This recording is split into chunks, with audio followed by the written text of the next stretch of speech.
A história do cristianismo é surpreendente. Pegue o budismo em comparação e você perceberá que o príncipe Siddhartha Gautama, fundador dessa doutrina, já havia alcançado relativo sucesso ainda em vida. O mesmo é válido para outros nomes como Moisés e Maomé, mas não para Jesus Cristo.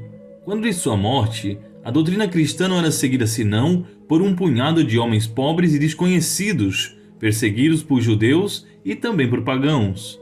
Mas em menos de 4 séculos, ela se tornaria a crença oficial do poderoso Império Romano.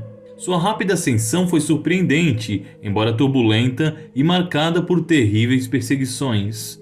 Mas nesse percurso existiu um homem que foi especialmente fundamental, um homem que mudaria toda a história dessa fé, transformando os cristãos, antes uma minoria, em senhores de um poderoso império. Estou falando de Constantino o Grande, o imperador que mudou, como poucos puderam, o destino e a forma do mundo como conhecemos. Venha conosco e te mostrarei a trajetória de uma das figuras mais polêmicas e conhecidas de toda a humanidade. Então já sabe, deixa sua curtida e ao fim, se gostar, curta e compartilhe esse vídeo com os seus amigos. Mas sem mais delongas, vamos ao que nos interessa. Poucos homens puderam exercer tanta força quanto Constantino exerceu. Ele foi senhor do poderoso Império Romano, que se estendia desde a atual Inglaterra até o Oriente Médio, engolindo sob seu poder boa parte da Europa, como também da África. Colocando de outra forma, estamos tratando de uma potência que se projetou sobre 3 continentes, incorporando e dominando culturas riquíssimas, como os egípcios e os próprios gregos. Mas quando Constantino nasceu, no ano de 306, Roma já havia muito perdido seu brilho original.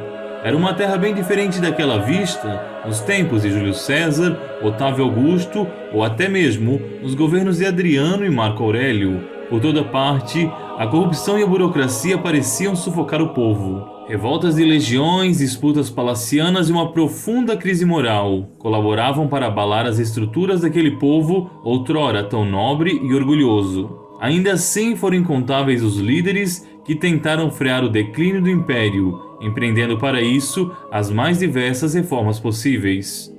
Um desses homens foi Diocleciano. Quando assumiu o poder no ano de 284, Roma passava pela terrível crise do terceiro século, naquilo que foi um período de instabilidades e disputas sem precedentes.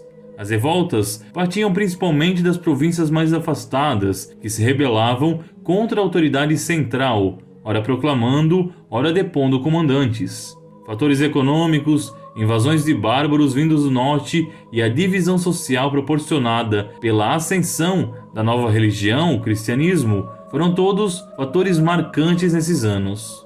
Mas Diocleciano, conciliador, perspicaz e pragmático que era, foi capaz de estabilizar a situação. Seu governo marca o fim do antigo regime de principado, onde o Senado e as antigas instituições ainda tinham certa relevância, e o início do Dominato. No Dominato, o imperador ocupa um papel muito mais despótico e centralizador, e é estabelecida uma tentativa de regulamentar a sucessão do trono. Aos poucos, essa nova configuração levará à dissolução do Império Romano no Ocidente e o estabelecimento de Bizâncio na porção oriental. Mas muito embora o Dominato dissolvesse de vez os alicerces da antiga república ao centralizar as decisões, Diocleciano estava longe de ser um déspota que quisesse governar sozinho. Na verdade, ele foi um dos primeiros a notar que o modelo de governo de um só homem era ineficaz, justamente por canalizar muito mais facilmente todo tipo de revoltas. Por mais que o próprio Diocleciano fosse forte e querido pelo povo, cedo ou tarde, alguma convulsão social acabaria por colocar em xeque a sua atuação, o que poderia levar a uma nova e desgastante guerra, pondo fim à estabilidade que ele recentemente havia alcançado. E um dos homens queridos por muitos, que eram contrários às políticas de Diocleciano, era ninguém menos, ninguém mais que Maximiano, um general carismático e conhecido por ser habilidoso em batalha. Antes que essas pretensões pudessem ganhar forma, o imperador convocou o próprio Maximiano para governar com ele. Mais que isso, ele estruturaria um sistema de governo e de sucessão que objetivava evitar definitivamente o caos político. O sistema de diarquia já era conhecido, No antigo reino de Esparta, existiam dois reis, um com poder de veto sobre as ações do outro. Assim, mesmo quando Esparta estava enfrentando uma guerra, um dos monarcas poderia acompanhar os soldados, enquanto o outro permanecia vigiando a cidade. Esse sistema de contrapesos evitava abusos, embora pudesse também levar a ferrenhos impasses. Mas a diarquia não bastaria para Roma. Que o império fosse dividido ao meio, isso era algo muito considerado, tanto por sua extensão quanto por fatores culturais. No Ocidente, por exemplo, falava-se o latim, ao passo que nas províncias orientais o grego era a língua franca para todos os documentos. Então a ideia não soaria tão estranha ao povo. Mas o problema crucial ainda era a sucessão, que nunca havia sido pacífica desde o fim da República. Poucos foram os imperadores que puderam morrer de causas naturais, e menos ainda os que fossem sucedidos tranquilamente. Para resolver isso, Diocleciano dividiu então o vasto império em 4 porções, 2 orientais e 2 ocidentais. Ele se tornou Augusto do Oriente, ao passo que Maximiano o Augusto do Ocidente. Para complementar a nova estrutura, nomearam seus respectivos genros, Galério e Constâncio, para se tornarem Césares. Cada um dos Césares receberia uma porção menor de território para governar, dentre aquelas que pertenciam natural e geograficamente ao seu sogro. A diferença entre um Augusto e um César era uma questão interessante. O título de César remetia ao poder temporal, ao passo que o título de Augusto significava também uma autoridade religiosa que era exercida para além desta primeira. Embora os 2 Césares tivessem plenos poderes sobre suas províncias, eles ainda estavam submetidos à autoridade de seus líderes mais velhos. Firmava-se com isso a tetrarquia. Para selar o pacto, os 4 governantes trocaram reféns, por assim dizer. O envio de pessoas queridas para habitar com aliados políticos era um costume antigo e bem comum.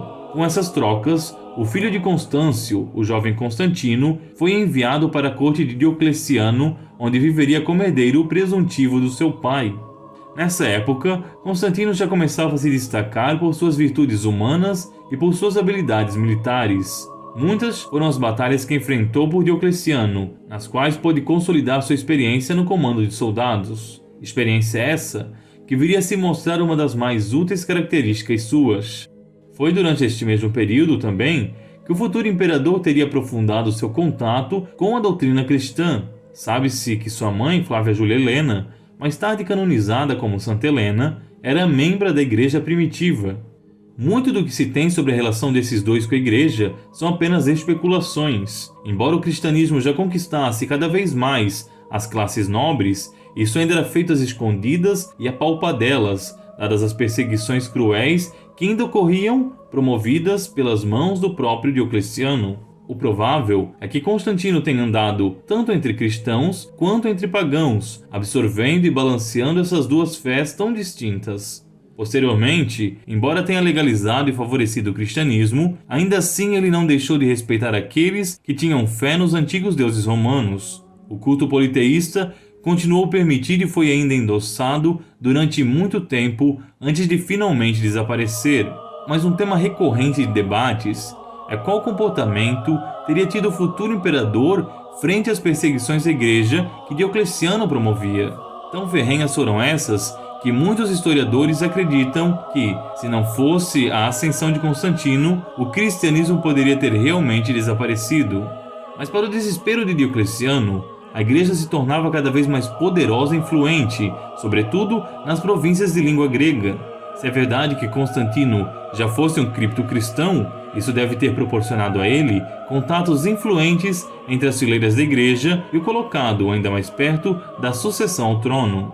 Mas um revés ocorreria.